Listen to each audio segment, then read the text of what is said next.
যে হাজী সাহেবকে অনেক আল্লাহ ভাবে তার কাছে দোয়া চাইতাম, বাচ্চার অসুখ হলে যে হাজী সাহেবের কাছে নিয়ে যাইতাম পানি পড়া নেওয়ার জন্য, আজকের সেই হাজী সাহেবকে জাহান্নামের ভিতরে দেখা যায়।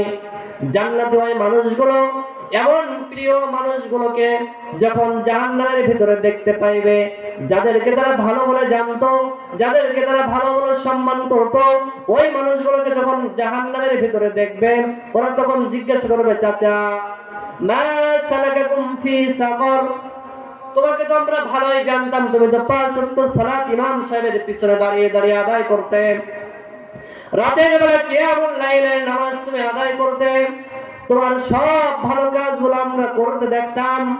আশ্চর্য হয়ে যাচ্ছি, আশ্চর্য হয়ে যাচ্ছি, তুমি আজকে জাহান্নামের ভিতরে কেন? তখন ওই জাহান্নামী মানুষগুলো বলবে, মা সালাকাকুম ফি সাকর, জাহান্নামী মানুষদেরকে যখন জিজ্ঞাসা করা হবে তোমরা এখানে এলে কেন, ওরা বলবে লাম নাকু মিনাল মুসাল্লিন, তোমরা ধারণা করতে আমরা অনেক ভালো মানুষ, 5 ওয়াক্ত সালাত আমরা জামাতের সাথে আদায় করতাম। লাম নাকু মিনাল মুসাল্লিন, না না না না না, তোমাদের দেখার ভিতরে ভুল ছিল, তোমাদের দেখার ভিতরে ভুল ছিল, আমরা আসলে 5 ওয়াক্ত সালাত জামাতের সাথে আদায় করতাম না। আর যেগুলো আদায় করতাম মানুষের বাহবা পাওয়ার জন্য, মানুষের থেকে সুনাম অর্জন করার জন্য আমরা নামাজ আদায় করতাম। আসলে লাম নাকু মিনাল মুসাল্লিন, আমরা আল্লাহ তাআলার জন্য নামাজ আদায় করতাম না। প্রিয় ভাইরা, তাহলে কি বুঝলেন?